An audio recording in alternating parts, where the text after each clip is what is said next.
नमस्कार, आपण पाहत आहात स्टार इंडिया वन न्यूज। मोहरमच्या पार्श्वभूमीवर पोलीस अधीक्षक मुम्मका सुदर्शन सावेडीत 12 इमाम ट्रस्टशी चर्चा करत सुरक्षेचा घेतला आढावा। आगामी मोहरम उत्सव शहरात अत्यंत शांततेत आणि सलोख्याच्या वातावरणात पार पाडण्यासाठी पोलीस प्रशासन पूर्णपणे ॲक्टिव्ह झाले आहे। या पार्श्वभूमीवर पोलीस अधीक्षक मुम्मका सुदर्शन यांनी वरिष्ठ पोलीस अधिकाऱ्यांच्या ताफ्यासह सावेडी गावठाण परिसराला प्रत्यक्ष भेट देऊन सुरक्षा व्यवस्थेची पाहणी केली।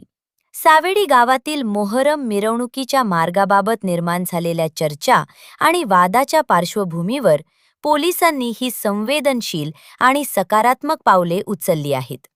या पाहणी दौऱ्यादरम्यान पोलीस अधीक्षक मुम्मका सुदर्शन यांनी स्थानिक 12 इमाम ट्रस्टच्या पदाधिकाऱ्यांसोबत थेट चर्चा केली। मिरवणूक मार्ग, कायदा व सुव्यवस्था आणि उत्सवाचे नियोजन यावर सकारात्मक चर्चा केली। अधिक माहितीसाठी स्टार इंडिया वन न्यूज पाहत रहा।